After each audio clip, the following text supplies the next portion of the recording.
Elle date du jour où on est rentré, donc 4 jours après le 6. Et depuis, on est à la maison. Depuis, on est à la maison. Je vous avoue que j'ai coupé du coup mon téléphone. C'est pour ça que je vous mets les stories grave en décalé. Puisque une fois que je suis rentrée à la maison, clairement, j'ai dit je suis off, je stoppe tout, je me concentre sur ma petite famille, je prends mes repères, je découvre ce que c'est les nuits à la maison, tout ça, vous voyez. Donc j'ai vraiment voulu profiter à fond. Je ne savais absolument pas quand est-ce que j'allais revenir sur les réseaux sociaux. Tout le monde me demandait, enfin tout le monde, tous ceux qui savaient. Je parle pas de vous, ma communauté, mais ceux qui savaient, tout le monde me posait des questions et tout, et je n'en avais aucune idée. Tous les jours, je me disais, je vais vous l'annoncer, je vais vous l'annoncer. Mais en fait, j'étais pas prête, j'avais envie d'être encore dans mon cocon, en mode, personne ne le sait, même si vous l'aviez toute grillée, vu que j'avais disparu des réseaux sociaux. Mais vous voyez, dans ma tête, j'étais en mode toute seule avec mon bébé et mon mari. Donc c'était vraiment... Bref, c'était magique. Les moments à l'hôpital, magique. Les moments en retour à la maison, découverte de comment ça se passe, des repères et tout, magique aussi. Voilà. Je vais répondre à une question qu'on me pose aussi. Je vais répondre à plein de questions. On va se faire un quiz. Enfin, un quiz. Un question-réponse.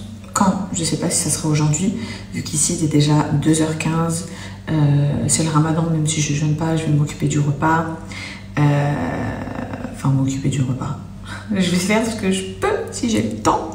Bref, mais je vais répondre à une question. Est-ce que tu allaites? Tu n'allaites pas? Donc, les filles, il faut savoir que j'étais déjà au courant que je ne pourrais sûrement pas allaiter. Très jeune, j'ai eu comme une malformation. Bref, je vous passe ces détails. J'ai eu comme une malformation et on m'avait expliqué que sûrement je ne pourrais pas allaiter. Donc j'en avais conscience depuis une éternité en fait. J'ai attendu d'être majeure à l'époque, mais je crois que c'est à mes 18 ans qu'on m'a annoncé ça. Donc c'était il y a longtemps. Du coup, j'avais prévenu ma gynécologue qui m'avait dit écoute, on verra, peut-être que on sait jamais, tu vois. Elle, je lui avais expliqué clairement quel était le problème de malformation et tout, que j'avais eu le petit souci, le petit problème. Et donc elle m'avait dit écoute, j'entends ce que tu me dis, mais on sait jamais, donc on verra. Bref, du coup à la maternité, je n'ai eu aucune montée de lait, vraiment aucune.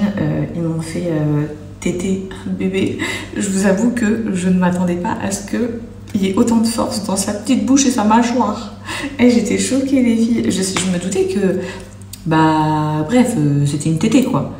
Mais waouh, j'étais choquée. J'ai fait la première sensation vraiment quand ils me l'ont mis, et ils cherchaient direct quand ils me l'ont mis, et que d'un coup il a eu ce qu'il voulait, j'ai fait je dis ça fait mal, ça fait mal.